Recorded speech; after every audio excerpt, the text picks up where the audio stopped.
2 alphas are fighting over me. One will break. And the worst part, my wolf doesn't want it to stop. Chapter 7.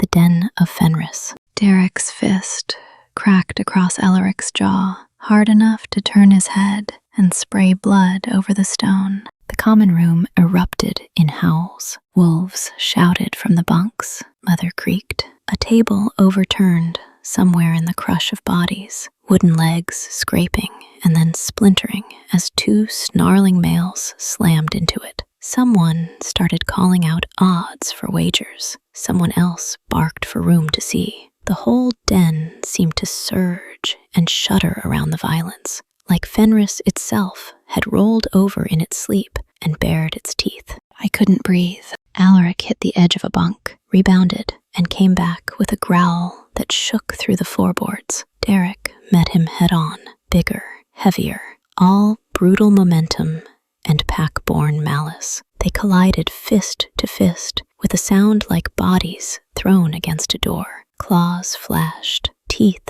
snapped, the air filled with the hot copper smell of blood and the animal heat of male rage. Mother Moon, how did this happen? My back pressed against one of the carved bunk posts. Fingers curled so tightly around the wood that my nails bit into my own palms. I should have stopped this. I should have stepped into the cold, silver dignity the stones had laid on me and ended it before one of them tore the other's throat out. Instead, my pulse fluttered wild and feminine in my throat. My stomach knotted with dread, and some treacherous, humiliating part of me thrilled every time they crashed together. No, no, no, no.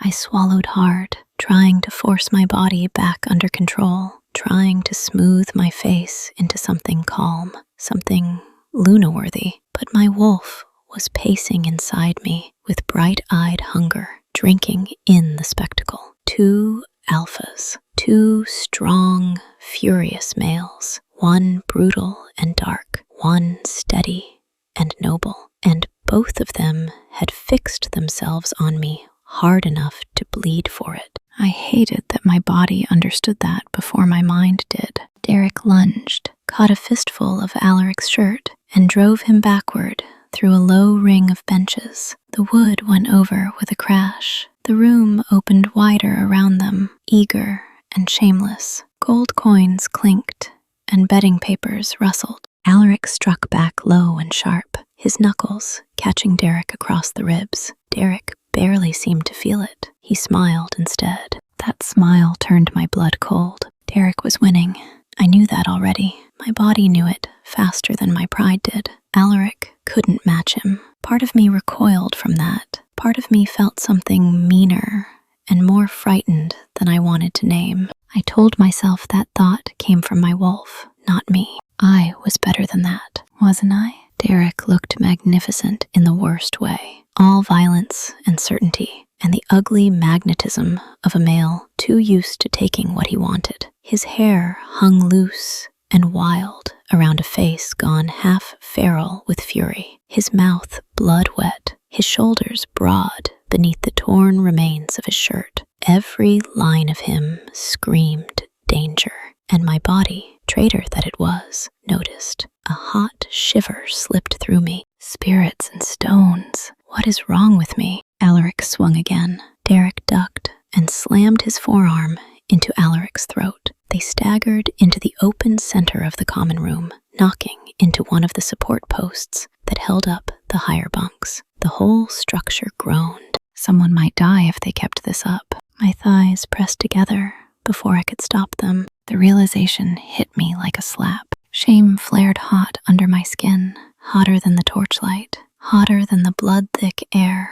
I forced myself to uncurl my fingers from the post and smooth my hands down the front of my shirt instead. A small, girlish motion meant to steady myself that only made me more aware of my own body. My breasts rising too quickly with my breath, the flutter low in my stomach, the pulse between my legs that made me want to disappear into the floorboards and never let anyone scent me again. They can smell it. Fear, shame, that traitorous heat. No, They would not have that from me. Not tonight. Not in here. I pulled my shoulders back, breathed through my nose, locked my jaw. A minor victory, but I felt it. The way my scent flattened just enough under effort. The way my body obeyed me for one thin, precious moment. I clung to that control like it was silk in a storm. Then Derek caught Alaric by the throat and drove him into the edge of his raised platform. The crack of bone or wood, I couldn't tell which, ripped through the room. A sound escaped me before I could stop it. Not loud, not even a word, just a soft, feminine hitch of fear dragged out of me by instinct. And suddenly, all the control I had fought for felt brittle as glass. Alaric twisted under Derek's grip and rammed an elbow hard into his side. Derek snarled and released him, but only to seize a fistful of his hair and slam him down across the blood-red edge of one of his own banners. The fabric ripped loose in a scarlet wave. Silver stitching flashed. Wolves roared approval. Alaric tore free and came up hard, breath ragged, golden eyes blazing. Derek met him with a laugh and another brutal swing. Flesh cracked against flesh. The room answered with a howl. Stop. I meant it to come out like a command. It came out too breathless, too soft, too feminine. Neither of them listened. Alaric staggered, caught himself, and threw himself right back into Derek, like he would rather die than yield an inch in front of me. That hurt in its own way, because Derek's violence was ugly and cruel and easy to hate. Alaric's was worse. Alaric's made my chest ache. He was bleeding for me. He was losing for me. Derek was going to beat him. I could see that. Then he was going to claim me. And some vile, hidden, starving part of me liked being worth the damage, liked the idea of being claimed by someone so vicious, so cruel, so strong as Derek. I wanted to crawl out of my own skin. I desperately searched for the scent of sandalwood, cedar, but it was nowhere to be found. He wasn't coming this time. Derek caught Alaric by the throat and slammed him back again.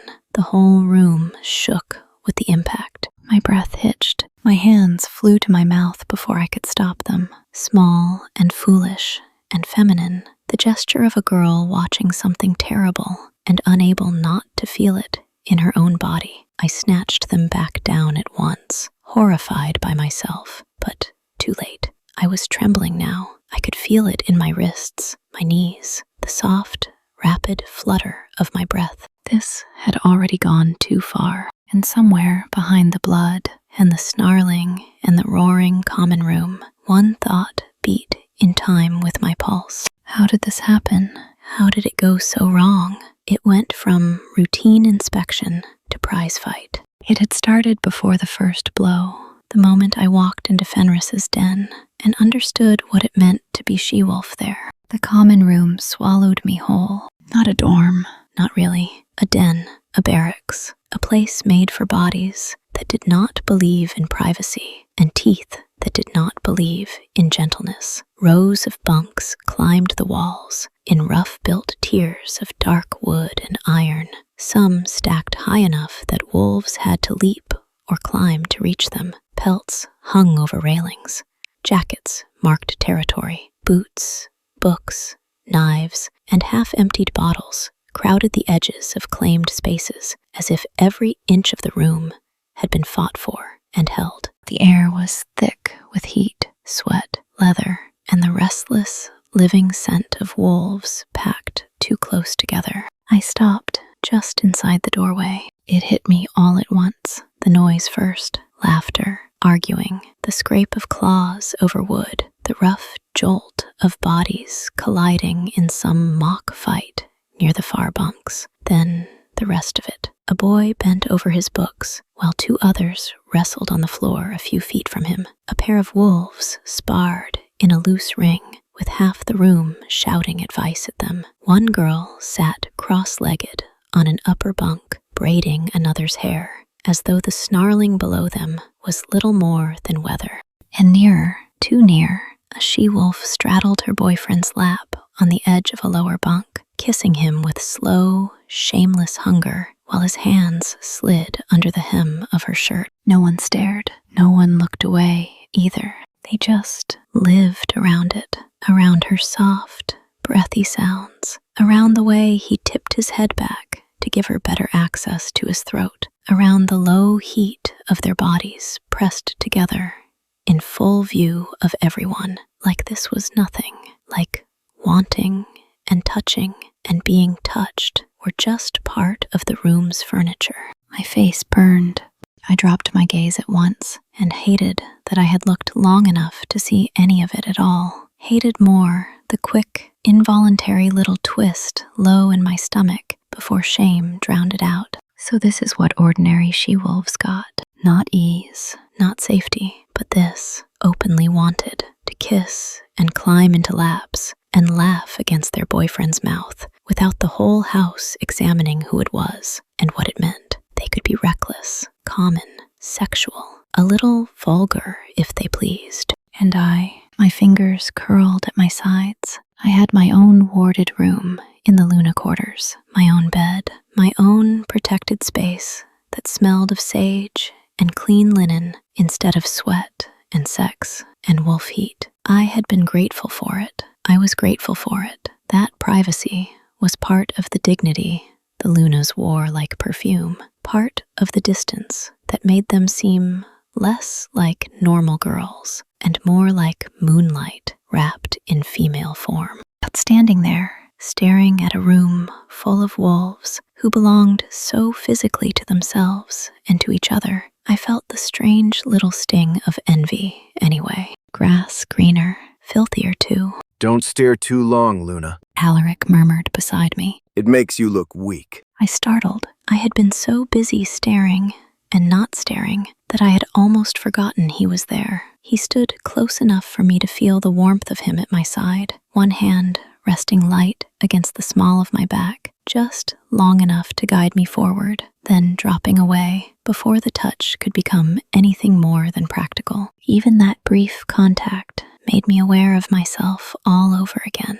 Sorry, I muttered. He glanced down at me, and there was no mockery in it, only that same steady, maddening composure he seemed to wear as naturally as other wolves wore muscle. Lunas don't apologize here unless you've fucked up majorly. Let your dignity carry the weight of your decisions. Right. My voice came out thinner than I wanted. I cleared it and tried again. Of course. We moved deeper into the room. Wolves noticed, not openly, not all at once, but the way wolves always noticed, through scent and instinct, and the little pauses between one motion and the next. Conversations dipped, heads turned. A few she-wolves straightened when they saw me. One of them actually lowered her eyes. Luna. They were treating me like one already. That should have steadied me. Instead, it made me feel more exposed, more foreign, more outside it all. Because now, every step mattered, every glance, every little feminine hesitation I had not meant to show. And worst of all, Alaric walking beside me mattered too. He had offered me protection before Fenrris at supper. I had accepted. The room knew that, which meant this was not just a boy showing me where to sleep. Each pack in Fenrris holds its own stretch of bunks, Alaric said quietly, keeping his voice pitched for me alone. Most claim by proximity first, then by habit, then by force if someone wants to test boundaries. My eyes moved over the rows as he spoke. He was right. Once I looked for it, the room's strange disorder started to resolve into something more deliberate. Colors repeated in clusters. Blankets and banners marked swaths of space. Some bunks held trophies or carved symbols over the frames. Some were cleaner,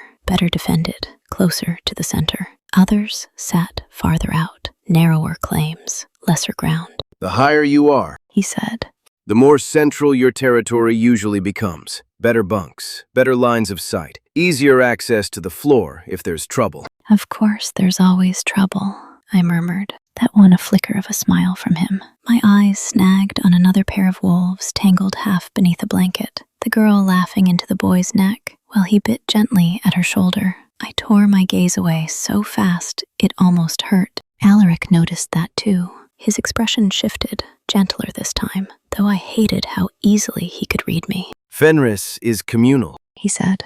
That includes sleeping, fighting, eating, rutting, and pretending not to notice each other doing any of it. My face burned hotter. Do Luna's... I stopped, horrified I had even started that sentence. His mouth twitched. No, He said. that's part of what sets you apart. That should have been a relief. It was, and it wasn't, because some ugly little traitor part of me was still staring without meaning to, wondering what else happened in plain sight here, wondering how far wolves went when they stopped pretending not to see, wondering what sounds they made when shame had no place to root itself and grow. I hated the curiosity. I hated more that it lived right next to jealousy. The girls here could be shameless and remain only themselves afterward. No one expected them to be symbols. No one asked them to wear mystique like armor. I did, or I was supposed to.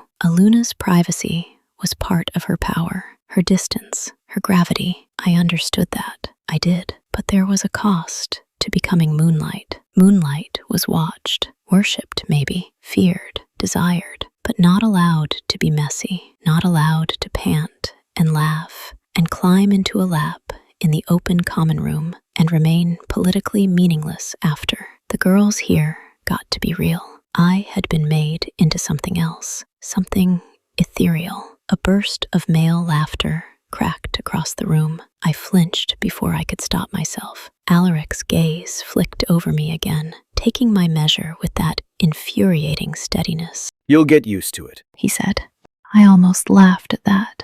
Almost. Instead, I asked, do all the females stay mixed in like this? Most do. Some cling more tightly to their pack than others. Some move between territories if they're courted, claimed, or foolish. His tone stayed matter-of-fact, but I caught the edge beneath it. A female crossing into the wrong alpha's space can mean a dozen different things depending on who sees. I turned to him, such as... Curiosity, invitation, defiance, ambition, He glanced ahead. or stupidity. That last word landed harder than the others. By then, we had moved far enough through the room that the shape of one territory began to rise above the rest. At first, I only noticed the color.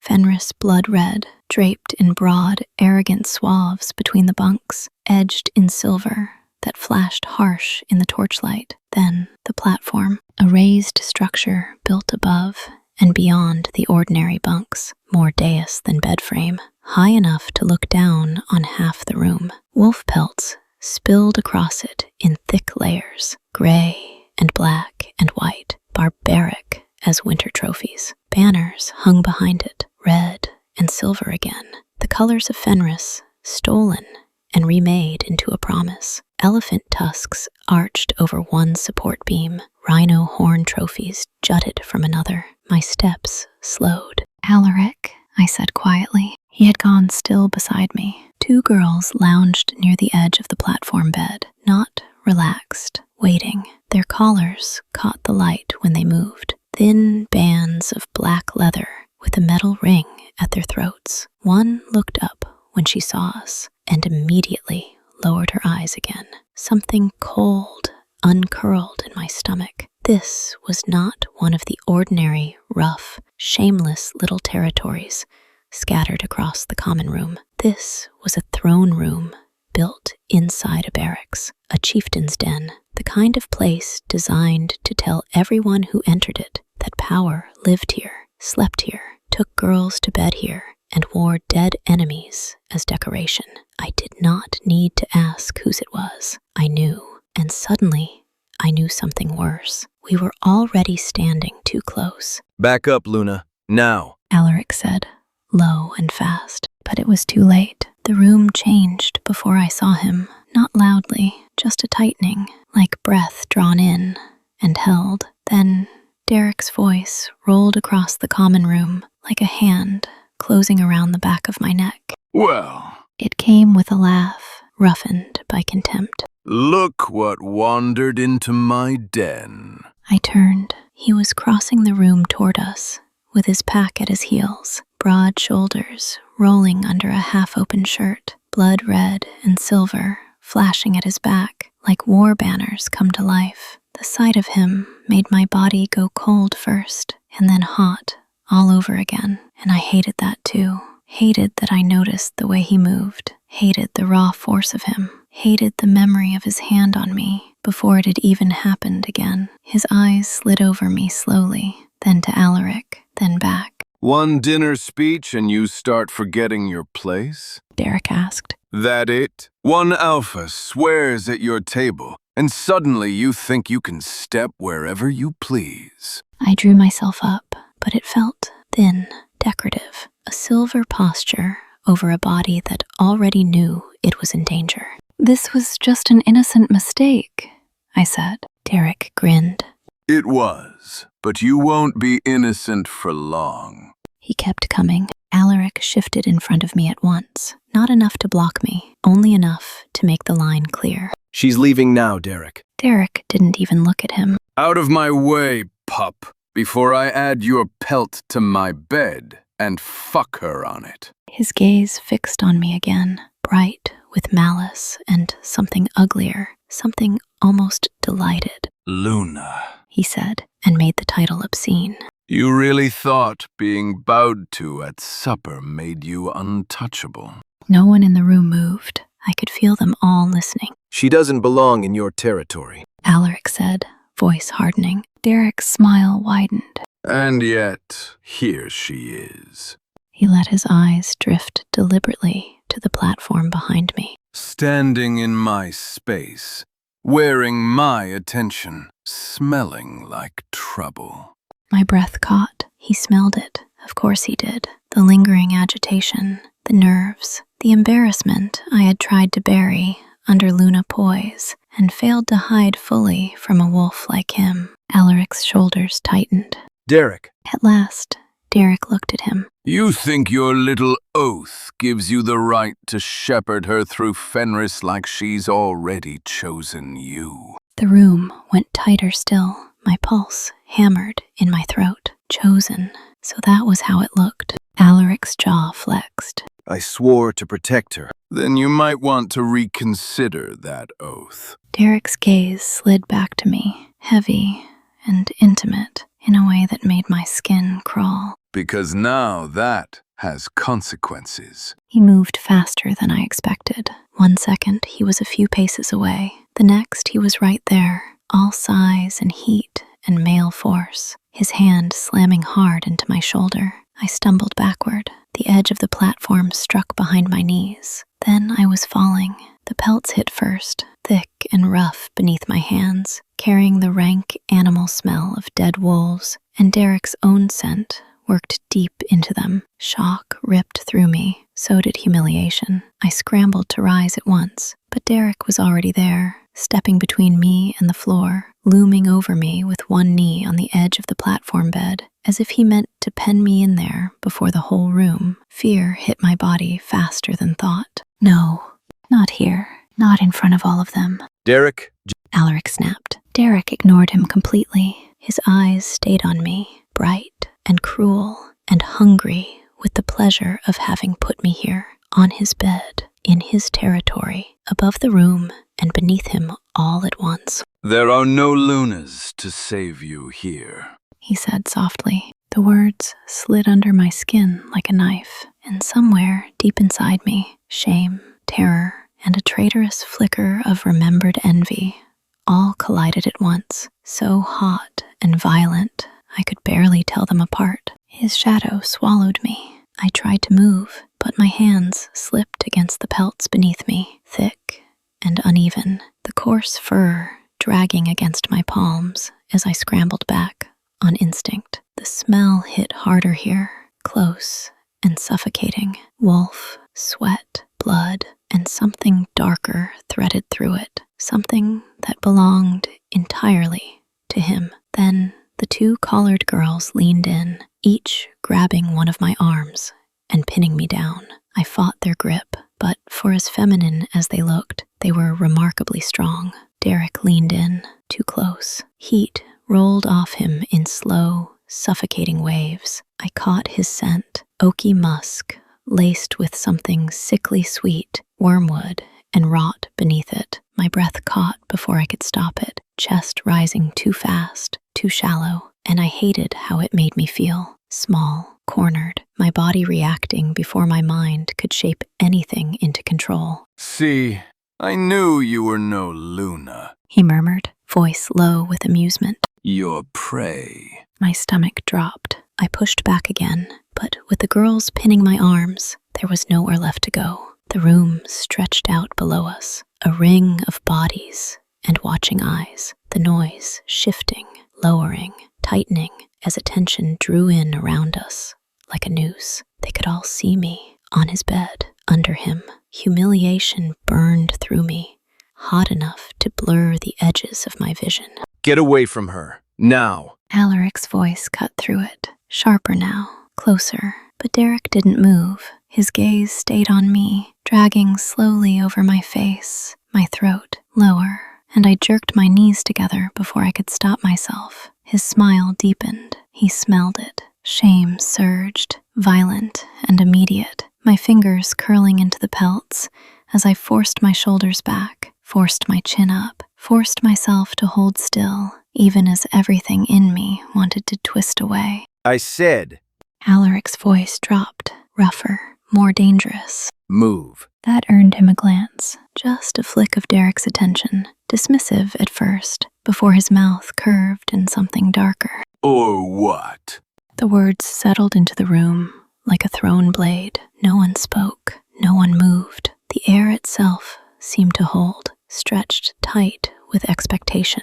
Every wolf present, waiting to see which of them would break first, which one would bleed, which one would claim.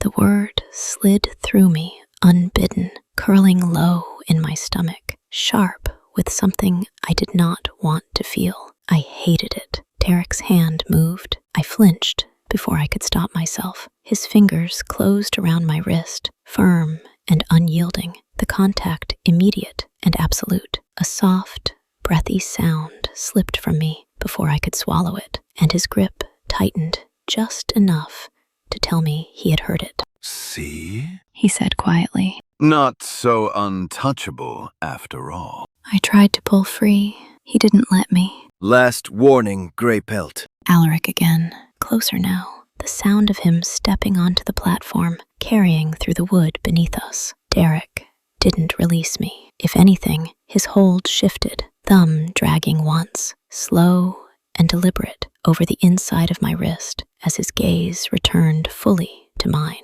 Anything and anyone who crosses into my territory is mine. She chooses who she belongs to. Alaric shot back. She is Luna. The word landed harder this time, weighted, carrying something that made the nearest wolves shift. Derek's grip didn't loosen. Not for long. I wanted to cower, to end it. Then, sandalwood, cedar, green eyes burning through me. Heat flared in my chest like dragon fire, sudden and violent, cutting through the fear like a blade. Stand. Something in me snapped. I twisted hard, nails digging into fur and flesh, wrenching one arm free, then the other. The girls tried to hold me, but I tore loose. Not clean, not graceful, just desperate and furious and done. Derek didn't expect it. I drove into him, shoving him back just enough to break the space between us. I am not yours, I snarled. The words shook, but they held. Something inside me sharpened in response. Not comfort, not safety. Approval, claimed. Derek's eyes lit with something dark and pleased. Not yet. He said. But you will be. The reaction rippled outward. A low murmur, a tightening of bodies. The room leaning further into the moment. Then a snarl cut through it. Female, sharp and instinctive. I turned just enough to see her, one of the she-wolves near the lower bunks, rising halfway to her feet, shoulders rolling forward, teeth bared, eyes bright with something dangerously close to anger on my behalf. For a heartbeat, something fragile sparked in my chest. Then, the male beside her caught her around the waist and hauled her back down. She fought it, just for a second, claws flashing, a rough sound tearing from her throat. But his grip tightened, his voice dropping low and absolute against her ear. Don't. Across the room, another girl stilled the same way, checked by the hand on her arm, her body going rigid with restrained fury. The moment broke, collapsed inward, and I understood, with a clarity that felt like ice sliding into my lungs, that even the ones who saw this for what it was would not stop it. Derek saw it too. His fingers tightened around my wrist. Looks like no one's going to save you this time, he said. Fear moved through me differently now, colder, sharper, stripping away the last of the fragile control I had been clinging to. Alaric roared. The sound tore through the room, raw and feral, and then he moved. There was no warning, no hesitation. One moment, he stood at the edge of the platform. The next, his hand closed hard around Derek's shoulder, wrenching him back with enough force to break the contact between us. Derek released me,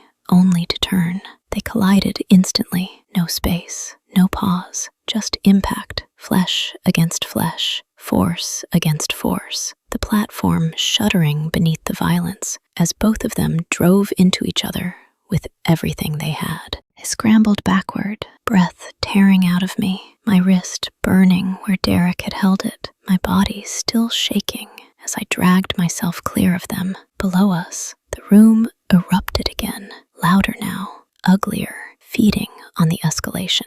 Above it, they fought, and this time there was no question left in my mind. This was my fault. Derek adjusted his grip with a kind of terrible patience, the motion small but decisive, his weight settling in a way that told the whole room exactly what was coming before it happened. Alaric's arm was forced higher behind his back, the angle wrong now, stretched past anything a body could bear for long, and I could see the strain in it, the tightening of muscle, the tremor that ran through him as he fought to hold against it. It wasn't a break yet, but it was close enough that my own shoulder throbbed in sympathy, my breath catching, as if the pain might cross the space between us. Around us, the den seemed to lean inward without moving. The noise didn't vanish, not entirely, but it changed, softened at the edges, drawn down into something tighter, sharper,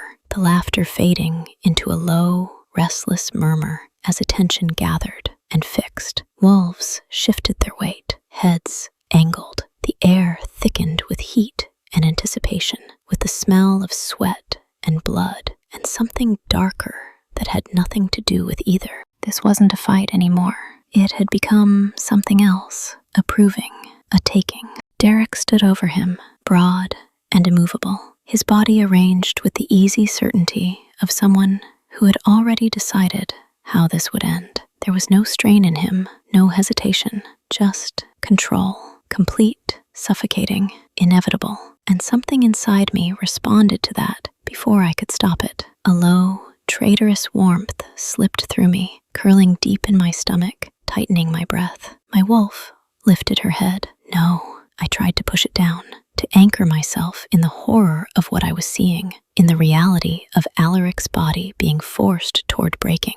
But my senses betrayed me. I felt the shift of Derek's weight, the grounded strength in it, the way the room bent around him, and some ancient, instinctive part of me recognized it for what it was. Dominance, not claimed, not argued, proven. Heat flickered again, sharper this time, and I pressed my thighs together without meaning to, my fingers digging into the pelts beneath me as if I could ground myself through sheer force. Stop it. Stop. Yield, Derek said, his voice low enough that it should have been lost in the space between them, but it carried anyway, heavy with certainty, as though the outcome had already been decided, and he was simply offering Alaric the courtesy of acknowledging it. Alaric didn't answer. His breath tore out rough and uneven, his body straining, twisting against the hold, but he held, teeth bared, refusing to give Derek the one thing that would end it clean. It should have steadied me. It didn't, because Derek didn't falter, didn't doubt, didn't even seem to consider the possibility of failure. And that certainty, dragged something out of me I didn't want to feel. I could see it, the inevitability of it, the moment before a storm breaks, when the air goes still and everything knows what is coming. My pulse stuttered, my breath hitched, and beneath the fear, beneath the shame, something in me leaned toward it, wanted to see it finish. The realization hit like a slap. Revulsion surged up fast and hot, but it tangled with that deeper, older response, the one that didn't care about dignity or rightness or what I was supposed to be, the one that recognized strength and answered it. My wolf didn't flinch. She watched, bright-eyed, hungry. No, the word slipped from me before I could stop it, thin and soft, and already too late to matter. Derek didn't look at me. His grip tightened. Alaric's arm bent further, the line of it wrong now, the strain in it turning sharp, final, and something in my chest seized, as if it were happening to me, my whole body recoiling from the impending snap. And then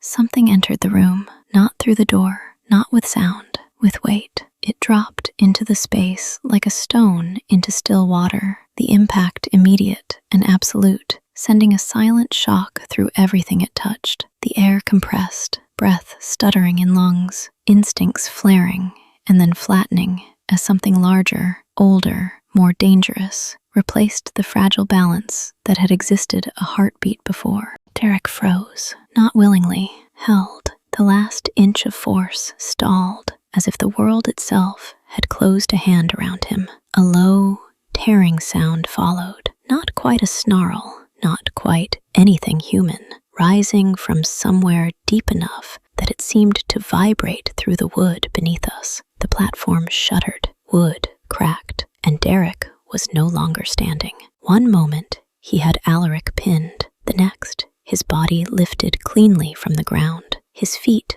leaving the wood with a suddenness that made the shift almost impossible to track. His hands came up on instinct, claws flashing as they dug into the wrist that held him, but it did nothing, less than nothing, as though he had tried to stop a falling wall. Professor Kaelin Draven stood where there had been empty space, or something wearing his shape did. The transformation had not been graceful. It had torn through him, bone lengthening, shoulders widening, muscles swelling beneath skin that could no longer contain it. Fur broke through in dark, coarse ridges along his arms and chest, his posture shifting, settling into something built for violence rather than restraint. There was still something of the man in the lines of him, in the set of his head, but it was buried now beneath something heavier, something that made the back of my neck prickle as my wolf, so alive a moment ago, went utterly still. One clawed hand held Derek by the throat, effortlessly. Derek struggled, of course. Of course he did, his body twisting, strength coiling through him as he tried to break free, but the effort only made the imbalance clearer. He couldn't move him, couldn't even shift the grip that held him suspended in the air, like a thing already claimed. And beneath that, Alaric. Kaelin's foot came down across his chest, the motion controlled, precise, pinning him to the platform without crushing him, but leaving no room to rise, no room to resist. Alaric's body stilled under it, breath dragging in sharp, uneven pulls, his eyes lifting not in challenge now, but in recognition of something that stood above even the fight he had been willing to lose. The room followed, movement stilled, voices died. Even the restless edges of the den seemed to fold inward, wolves lowering without being told, instinct bowing to something they could not ignore. I felt it too, that pressure, that absolute presence. My pulse slowed, not from calm, but from the way everything in me shifted to accommodate it, to recognize it, to survive it. Kaelin lowered his head, his gaze fixing on Derek, and when he spoke, the voice that came from him was layered, human words dragged through something deeper, rougher, older. Is this what you want, Derek? Derek bared his teeth. the motion instinctive, defiant even now, but there was strain in it, a tightness that hadn't been there before. Kalen's claws tightened just enough to draw a reaction, a reminder written in pressure instead of pain. Should I spill your blood? He continued, each word slow, deliberate, heavy with meaning. And take your pack? The idea settled into the room like a second presence. Not hypothetical, possible.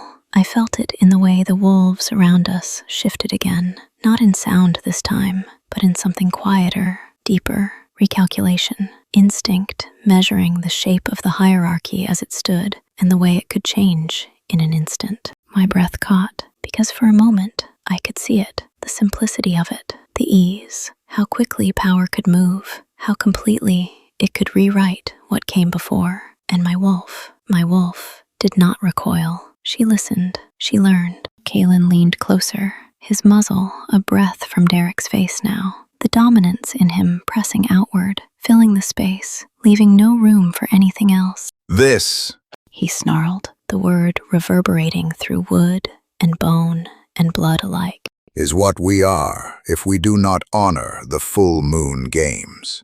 His foot pressed down slightly as he said it, just enough to remind, to demonstrate, to make the lesson something felt rather than spoken. Unbound, unchecked, predation without law. Derek stilled, not in submission, not entirely, but enough. And as the tension in him shifted, as the moment bent away from the edge it had been racing toward, I felt something inside myself shift with it, the echo of what had almost happened still burning through me, because even now, even with him held, overpowered, reduced to something that could be taken as easily as he had meant to take, my body still remembered the certainty of him, still remembered the way my wolf had risen to meet it, and I hated that I did. Stay close to our Luna. Help me build a pack that will protect her to their last breath. Show it, speak, stand with us. And if you want to see what happens next, don't fall behind.